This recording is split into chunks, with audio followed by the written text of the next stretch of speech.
Welcome back students, let's move ahead. हम लोग learn कर रहे हैं लाइट के बारे में, reflection and refraction. Last class में हमने रिफ्लेक्शन ऑफ लाइट के बारे में पढ़ा था। इंसिडेंट रे, रिफ्लेक्टेड रे, angle of incidence, angle of reflection कैसे कैलकुलेट करते हैं, एग्जांपल मैंने दिया था। टाइप्स ऑफ रिफ्लेक्शन मैंने बताया था, रेगुलर और स्पेक्युलर, इरेगुलर और diffused. Next is mirror. Mirror पे ही हमें मुझे फोकस करना, मिरर एंड लेंस। मिरर होता क्या है? Mirror is a smooth surface जो कि एक तरफ से पॉलिश्ड होता है। जैसे आप घरों में यूज़ करते हो ना, ये मान लो मिरर है, तो एक तरफ से उसकी पॉलिशिंग होती है और सामने ग्लास होता है जिस पे लाइट आता है तो वो रिफ्लेक्ट करता है उसे। So that is called what? A mirror, a smooth highly polished reflecting surface. इसको रिफ्लेक्टिंग भी लगा सकते हो, नहीं भी लगाओगे तो चलेगा। Is called mirror. अब देखोगे मिरर के पीछे किसी किसी मिरर में रेड कलर का, जनरली रेड ही होता है, और या फिर ग्रीन कलर वगैरह का, ऑरेंज कलर का वो लगाते हैं, लेयर एक होता है, हटाओगे पीछे से देखोगे तो। वो क्यों होता है? क्योंकि दूसरे तरफ को ढक दिया जाता है ताकि लाइट गिरे तो क्रॉस ना करे, रिफ्लेक्ट करे, वापस चला जाए।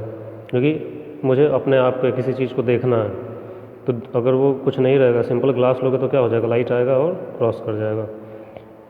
ठीक है, तो जनरली उसके ऊपर ये किया जाता है। ये जो मैंने यहाँ पे बनाया हुआ है, लेड ऑक्साइड होता है, लेड ऑक्साइड। उसका नेचुरल कलर ऑरेंज होता है, ऑरेंज कलर का होता है वो जनरली। तो इसी कारण ऑरेंज कलर का आप लेयर देखोगे, लेकिन आजकल ऑरेंज की जगह उसमें भी कुछ एक्स्ट्रा कलर ऐड कर दिया जाता है लोग डिज़ाइन के लिए, और कुछ नहीं। जनरली इसका लेड ऑक्साइड का ऑरेंज कलर होता है, पीछे एक लेयर होता है और इधर ग्लास होता है जो पॉलिश सरफेस होता है, और उस पर किस चीज़, और बीच में एक लेयर होता है किस चीज़ का? सिल्वर का। सिल्वर का लेयर होता है, क्योंकि सिल्वर हमें पता है क्या है, इट्स बहुत ही ज़्यादा रिफ्लेक्टिंग होता है, बहुत अच्छा लाइट का रिफ्लेक्टर होता है। और वो लेयर सिल्वर का ख़त्म ना हो इसके लिए उसके ऊपर लेड ऑक्साइड लगाया जाता है। मतलब 3 लेयर है, एक ग्लास का लेयर है, बीच में फिर सिल्वर थोड़ा सा दिया जाता है ताकि उसी से लाइट रिफ्लेक्ट होता है, और फिर लेड ऑक्साइड का लेयर होता है ताकि सिल्वर का लेयर चिपका रहे, हटे ना। So that structure is mirror. अब मिरर जो होते हैं 2 टाइप के होते हैं, spherical mirror and plane mirror. Spherical mirrors को हम लोग जनरली कर्व्ड के अंदर रखते हैं।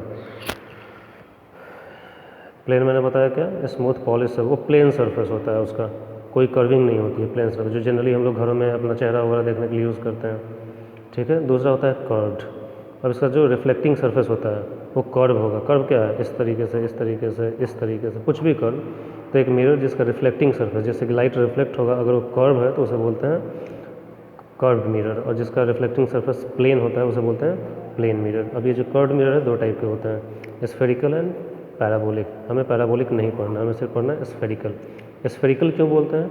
जैसे सपोज का स्फेयर क्या होता है? ऐसा सर्कुलर टाइप का, सर्कुलर नहीं होता है, मतलब जस्ट टू शो यू। अब इसमें से काट दो, हटा दो, तो ये किस चीज़ का पार्ट है? जैसे ये बनाया, जैसे ये बनाया हुआ है, तो ये क्या है? इसको अगर पूरा करोगे तो क्या एक स्फेयर ही बनेगा ना। तो इसी कारण इसको स्फेरिकल मिरर बोलता है। It's a part of sphere, it's not a complete sphere, it's a part of sphere. क्योंकि अगर ये कंप्लीट होता तो उसी को जब मैंने काट के थोड़ा हटा दिया तो ही तो ये बना है ना। अगर उल्ट इस तरफ से हटाते तो इस टाइप का बनता। इस टाइप के मिरर को ये ध्यान से देखिए, जिसका आउटर सरफेस पे क्या करते हैं? सिल्वर का लेयर डालते हैं, और इनर सरफेस पॉलिश्ड होता है। मतलब रिफ्लेक्टिंग सरफेस क्या होगा? अंदर वाला होगा, इस पे लाइट आएगा और इससे रिफ्लेक्ट होगा, इधर से नहीं। ऐसे मिरर को बोला जाता है कॉनकेव मिरर। क्या बोलते हैं? Concave mirror. ठीक है, तो इनर सरफेस इसका पॉलिश्ड होता है और रिफ्लेक्टिंग होता है। Inner surface is reflecting, not outer. और आउटर लेयर पर चूँकि इधर से रिफ्लेक्ट होना है तो इससे पीछे क्या सिल्वर का लेयर लगाना पड़ेगा, तो सिल्वर की लेयर ही आउटर साइड पे लगा दी जाती है, फिर उसको ऊपर से लेड ऑक्साइड लगाया जाता है। तो इनर रिफ्लेक्टिंग सरफेस होता है, आउटर पे सिल्वर और लेड ऑक्साइड का लगा रहता है लेयर। तो इसे बोलते हैं कॉनकेव मिरर, कॉनकेव मिरर। उल्टा अगर काटे होते तो इसको बोलते हैं कॉन्वेक्स मिरर। तो इसका आउटर सरफेस रिफ्लेक्टिंग होता है, इस सरफेस से इधर से लाइट आएगा, इधर से रिफ्लेक्ट होगा। तो पॉलिशिंग किधर करेंगे? उल्टे साइड पे करेंगे ताकि इधर से लाइट क्रॉस ना करे। तो इधर सिल्वर का और लेड ऑक्साइड का लेयर लगाया जाए। इस टाइप के मिरर को बोलते हैं कॉन्वेक्स मिरर, कॉन्वेक्स मिरर। ठीक है, तो एक ऐसा मिरर जिसका आउटर सरफेस रिफ्लेक्टिंग होता है उसे कॉन्वेक्स बोलते हैं। एक ऐसा मिरर जिसका इनर सरफेस रिफ्लेक्टिंग होता है उसे कॉनकेव बोलते हैं। हाँ, तो अब हमें कुछ टर्म्स देखना है मिरर के रिस्पेक्ट में। मैंने अभी बताया था मिरर किस चीज़ से बना था, स्फेयर से बना था, राइट। सपोज़ करो ये वाला मिरर लिया हमने, कोई भी ले लेना चलता है, जैसे मान लो कॉनकेव लिया हमने, तो ये हमने कैसे बनाया था, मान लो अगर ये पूरा स्फेयर होता तो इस टाइप का होता, राइट। उसका ये क्या होता, सेंटर, क्या होता, सेंटर। तो इस पॉइंट को बोला जाता है मिरर का सेंटर ऑफ, देखो मिरर पूरा होता नहीं है, मैं जस्ट टू बताने के लिए बता रहा हूँ। Centre of the hollow sphere, centre of the hollow sphere of which mirror is a part. ये हॉलो स्फेयर है, इसी का पार्ट क्या है, ये मिरर है। तो इस अगर मान लो ये पूरा हॉलो स्फेयर होता तो उसका जो सेंटर ये होता, इसी पॉइंट को इस मिरर का सेंटर ऑफ कर्वेचर बोलते हैं। क्या बोलते हैं, सेंटर ऑफ कर्वेचर। इसे सी से डिनोट किया जाता है, कैपिटल सी से। हम क्या बोल रहे हैं, मिरर जो है वो क्या है, एक स्फेयर का पार्ट है। सपोज़ करो पूरा स्फेयर होता तो उसका ये सेंटर होता, तो ये पॉइंट जो है इस मिरर का कहलाता है सेंटर ऑफ कर्वेचर। तो सेंटर ऑफ कर्वेचर को क्या कैसे डिफाइन करोगे, centre of the hollow sphere, centre of the hollow sphere imaginary, जिसका पार्ट क्या है, ये मिरर है। अच्छा देखो यहाँ पर लिखा हुआ है centre of the hollow sphere of which the mirror is a part of. Mirror इस हॉलो स्फेयर का क्या है, पार्ट है, इसी से काट के मैंने बनाया था। तो इमेजिन करो कि ये स्फेयर है, इसका एक सेंटर होता है, इसी पॉइंट को इस मिरर का अब क्या बोलेंगे, सेंटर ऑफ कर्वेचर बोलेंगे, ठीक है। फिर अब इस मिरर पे आइए, ठीक है। इस मिरर का एक सेंटर होगा, जो जितना जो मिरर वाला पार्ट है उसे बोला जाता है मिरर का पोल, जिसे कैपिटल पी से डिनोट करते हैं, किससे, पी से। अब ये स्फेयर है, ये उसका सेंटर है। इस लाइन को क्या बोलेंगे, अगर ये पूरा होता तो रेडियस बोलते हैं। तो इसे बोला जाता है, इस लाइन को सीपी को रेडियस ऑफ कर्वेचर, या रेडियस सिंपली क्या बोलते हैं, रेडियस ऑफ द मिरर। ये मेरा मिरर है, यहाँ से लेके यहाँ तक मान लो ये ए पॉइंट है, ये बी पॉइंट है। तो इसका लेंथ क्या होगा, कितना होगा, ये वाला पूरा इफेक्टिव लेंथ ये होगा। So this effective length, actual length of the mirror is called aperture. क्या कहते हैं, अपर्चर, यहाँ पे है अपर्चर ऑफ द मिरर। तो ये मिरर जिस इमेजिनरी स्फेयर का पार्ट होता है उसके सेंटर को बोलते हैं मिरर का सेंटर ऑफ कर्वेचर। अब इस मिरर पे आना है, सिर्फ मिरर वाले पार्ट पे, उस पर क्या होता है, इस मिरर का भी एक सेंट्रल पार्ट होगा, उसे बोलते हैं पोल। अब उस पोल और सेंटर ऑफ कर्वेचर को मिला दोगे तो ये इमेजिनरी स्फेयर का क्या होता है, रेडियस होता है। तो इस सीपी को बोला जाता है रेडियस, या radius of curvature of the mirror, जिसे हम लोग डिनोट करते हैं कैपिटल आर से, कैपिटल आर से, ये वाला डिस्टेंस, ठीक है। इस डिस्टेंस को बोलते हैं क्या, रेडियस ऑफ कर्वेचर। और इस लाइन जो ज्वाइन कर रहा है, सीपी जो लाइन है, उसको एक और नाम देते हैं प्रिंसिपल एक्सिस। क्या कहते हैं, तो सीपी जो लेंथ है एक्चुअली में क्या है, रेडियस है, और इसी को बोलते हैं प्रिंसिपल एक्सिस। सिर्फ लाइन को प्रिंसिपल एक्सिस बोलते हैं, इस सीपी लेंथ को, ठीक है। अब आइए कॉनकेव मिरर की बात करते हैं। इस कॉनकेव मिरर की, इस कॉनकेव मिरर में क्या होता है, जब लाइट मान लो आके गिरा, इस पर लाइट आया, ऐसे गिरा, ऐसे आया, रिफ्लेक्ट करेगा, मिरर का काम है, तो रिफ्लेक्ट करेगा, तो रिफ्लेक्ट करके वापस गया। सारे लाइट जो होते हैं, जो रिफ्लेक्ट होते हैं, एक पॉइंट पे आके क्या होते हैं, कन्वर्ज होते हैं, मिलते हैं। उसे पॉइंट को बोला जाता है फोकस ऑफ द मिरर। क्या कहते हैं, फोकस ऑफ द मिरर। जैसे कि जो मैंने अभी बताया, ये कॉनकेव मिरर है, ये इसका सेंटर ऑफ कर्वेचर है, ये इसका पोल है, ठीक है। अब मान लो लाइट आया, आके इंसिडेंट हुआ, बहुत सारे लाइट आए, चारों ओर से लाइट आ रहा है, ये रिफ्लेक्ट होगा, वापस गया, ये भी वापस आ गया। होता क्या है, सारे लाइट जो रिफ्लेक्ट होते हैं वो एक ख़ास पॉइंट पे ही मिलते हैं। इस पॉइंट को बोला जाता है फोकस। क्या बोलते हैं, फोकस।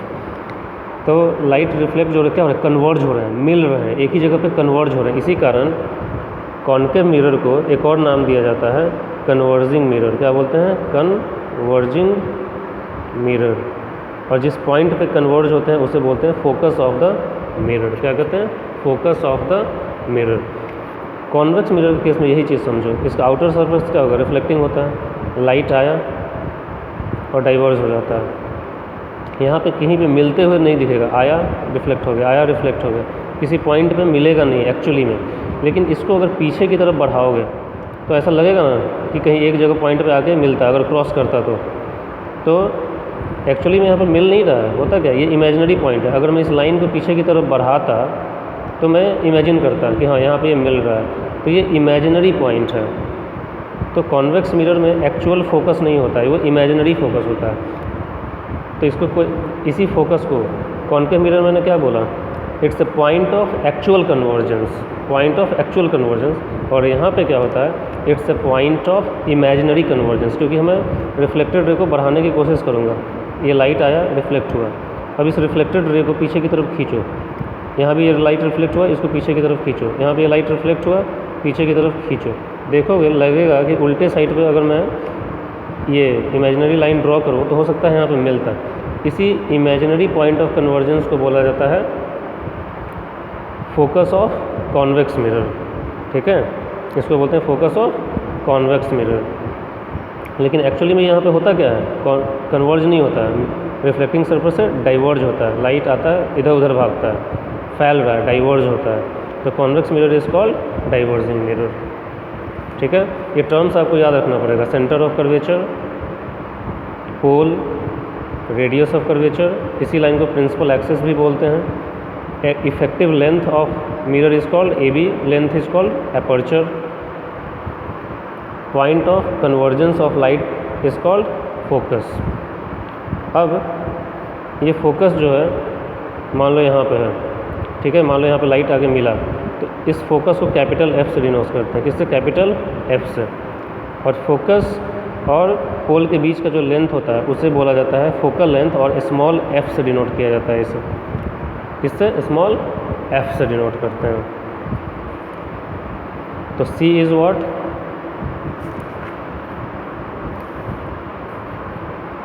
सेंटर ऑफ कर्वेचर,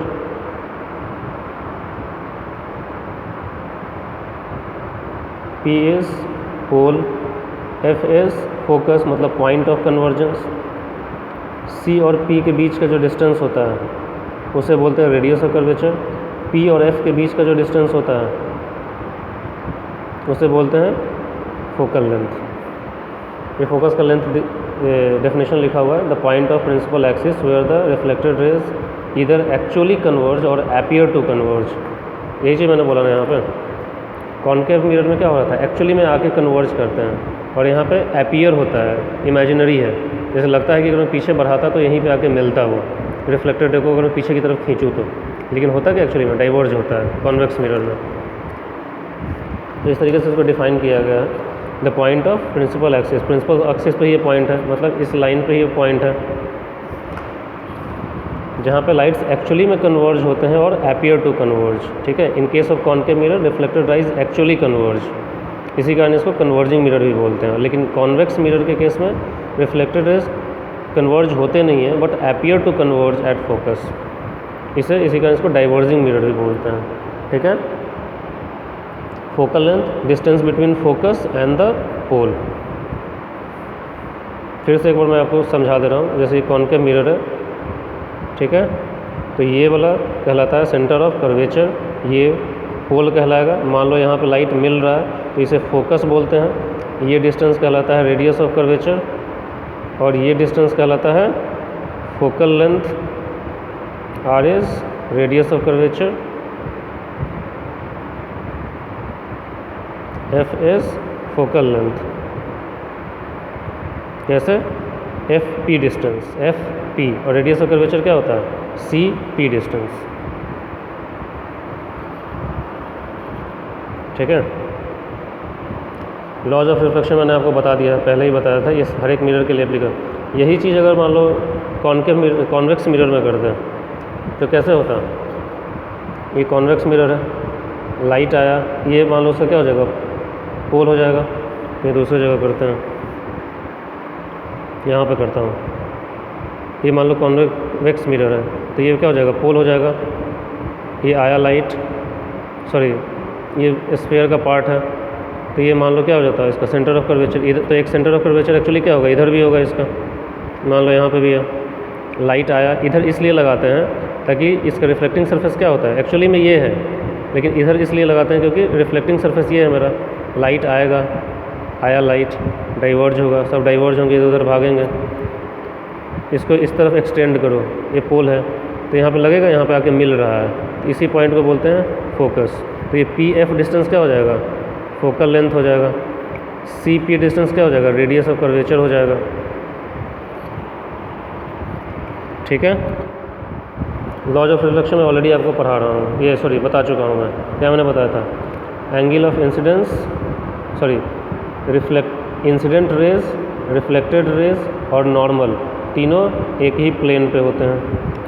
ठीक है, लिखा incident ray, reflected ray and the normal are in same plane. फिर मैंने क्या बताया था, नॉर्मल और इंसिडेंस रे के बीच में जो एंगल होता है उसे क्या बोलते हैं, एंगल ऑफ इंसिडेंस। नॉर्मल और रिफ्लेक्टेड रे के बीच में जो एंगल होता है उसे बोलते हैं एंगल ऑफ रिफ्लेक्शन। तो angle of incidence is always equal to angle of reflection. ठीक है, अब एक सिचुएशन समझिए, मान लीजिए लाइट जो है फॉल कर रहा है मिरर पे, किस पे, 90 डिग्री पे, किस पे, 90 डिग्री पे, मतलब कि ये मिरर है, 90 डिग्री पे लाइट आया, ठीक है, लाइट आया 90 डिग्री पे इंसिडेंट से, तो हमने क्या पढ़ा है, जाएगा भी वापस किस पे, एंगल ऑफ रिफ्लेक्शन भी क्या होता है, वही होता है, तो वापस भी क्या हो जाएगा, तो जब परपेंडिकुलर लाइट आता है तो चला भी जाता है 90 डिग्री पे ही, मतलब जब लाइट 90 डिग्री पे आए तो अपने पाथ को क्या करता है, रिवर्स कर लेता है, कहने का मतलब अपने पाथ को रिवर्स करता है। 90 डिग्री पे आया तो 90 डिग्री पे ही जाएगा, क्यों, क्योंकि angle of I is always equal to angle R. अगर ये 90 डिग्री है तो ये भी क्या होगा, 90 डिग्री होगा, मतलब अगर 90 डिग्री पे आया तो वापस भी उसी रास्ते से चला जाएगा। ठीक है, अब हमें एक रिलेशन पढ़ना है, एक रिलेशन होता है, ये रिफ्लेक्शन नहीं है, रिलेशन है, relation between focal length and radius of curvature, focal length and radius of curvature, ये रिलेशन आप लोगों को पढ़ना है।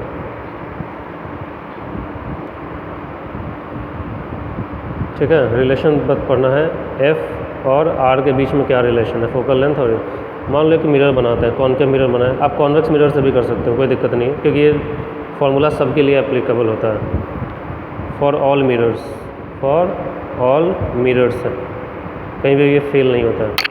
मान लो कॉनकेव मिरर मैंने बनाया, ठीक है, ये इसका सपोज करो पोल है, एक्चुअली ढंग से बनाया नहीं गया, सेंटर पे यहाँ पे पोल देना चाहिए। ठीक है, मिरर लिया मैंने, पोल है, ये मान लो सेंटर ऑफ कर्वेचर है, किया, ये पोल है, ये सेंटर ऑफ कर्वेचर है।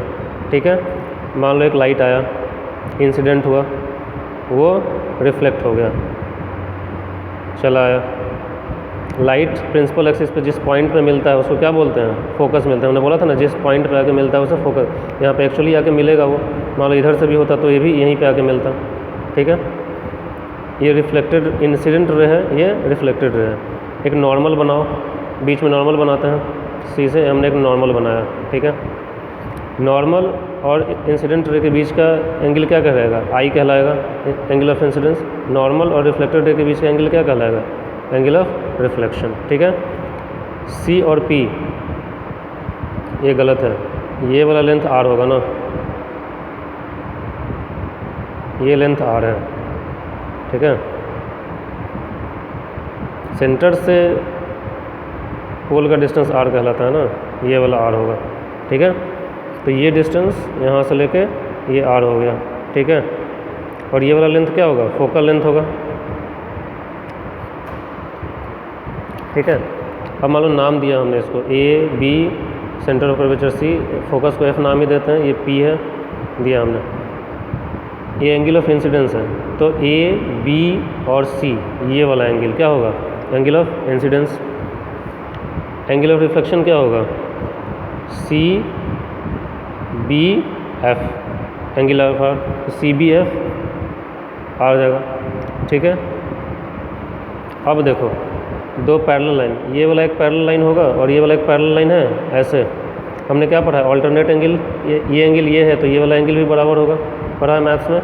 तो ये एंगल अगर इस ए बी को और सी पी को एक पैरेलल लाइन अगर मैं मानूँ तो ये अगर आई है तो ये एंगल भी क्या हो जाएगा, आई हो जाएगा, लिख दिया मैंने। Angle A B C is equal to क्या हो जाएगा, BCF ऑल्टरनेट एंगल से लिखा है हमने, ऑल्टरनेट एंगल से आई हो गया। तो अब क्या हो गया, ये एंगल आई, ये एंगल आर, क्योंकि ये आई था तो ऑल्टरनेट एंगल से ये आई होगा। अब इस ट्रायंगल में आओ BCF में, हमें पता है एंगल आई के बराबर एंगल आर होता है, मतलब ये एंगल और ये एंगल बराबर हो गया लॉज ऑफ रिफ्लेक्शन से, ठीक है। आई और आर बराबर होता है, तो इस ट्रायंगल में अगर दो एंगल बराबर हैं तो दो साइड क्या हो जाता है, इक्वल हो जाता है। तो ये साइड और ये साइड भी इक्वल हो जाएगा, मतलब CF इजिकल टू BF हो जाएगा, CF इजिकल टू BF हो गया। क्योंकि अब इस ट्रायंगल में क्या हो गया, दो एंगल इक्वल हो गए। अब मान लो एक कंसीडर करना है, मान लो ये लाइट जो है बिल्कुल यहाँ पे आके गिरा था, पोल पे ही पैरेलल आया था प्रिंसिपल एक्सिस, तो उस समय मैं बोल सकता हूँ P और B कोइंसाइड हो जाते हैं, ठीक है। मैं वही बोल रहा हूँ कि एपर्चर मान लो मिडिल, ये जो मिरर है बहुत छोटा है, एपर्चर क्या होता है, लेंथ उसका, तो लेंथ मान लो मिरर एकदम क्या है, पॉइंट मिरर है, एकदम छोटा सा है, दैट मीन्स B और P क्या थे, कोइंसाइड कर जाते हैं।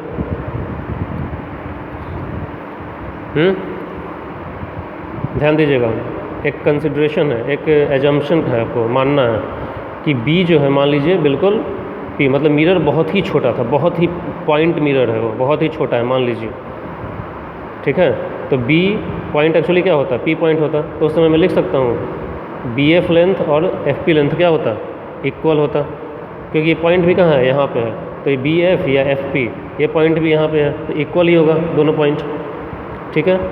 तो अगर CF इजिकल टू क्या हो जाएगा, आपने यहाँ पे लिखा है ना CF is equal to BF, already लिख रखा आपने, CF इजिकल टू BF, क्योंकि ये इक्वल एंगल्स थे, तो ये साइड बराबर हो गया। अब मैं ये बोल रहा हूँ, मान लीजिए लेंथ जो था ये वाला, ये पॉइंट जो है B एकदम P से मिल रहा है, कोइंसाइड कर रहा है, तो उस केस में ये लेंथ और ये लेंथ क्या हो जाता है, इक्वल हो जाता है। BF is equal to FP, BF CF के बराबर है ऑलरेडी, तो BF CF के बराबर है और BF FP के बराबर, तो CF और FP इक्वल हो जाएंगे, मतलब CF इजिकल टू FP, मतलब CF इजिकल टू FP, ठीक है, लिख दिया मैंने CF is equal to FP। That means अगर ये लेंथ और ये लेंथ बराबर है तो ये पॉइंट क्या हो जाएगा, मिडिल पॉइंट होगा, राइट, F मिड पॉइंट हो जाएगा।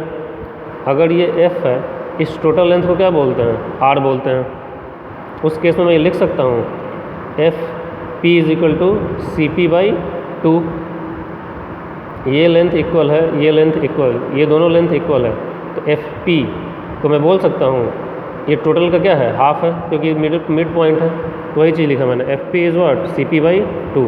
FP को क्या बोलते हैं, फोकल लेंथ F, और CP को क्या बोलते हैं, R, तो F is equal to R/2, मतलब फोकल लेंथ जो होता है किसी भी मिरर का, फोकल लेंथ जो होता है उसके रेडियस का हाफ होता है, ये इम्पॉर्टेंट है, ध्यान रखिए, F is equal to R/2।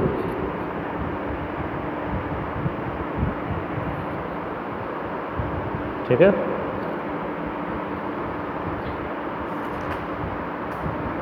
इसको क्लोज करता हूँ मैं, फिर हम लोग पढ़ेंगे formation of image by plane mirror, ठीक है। Thank you.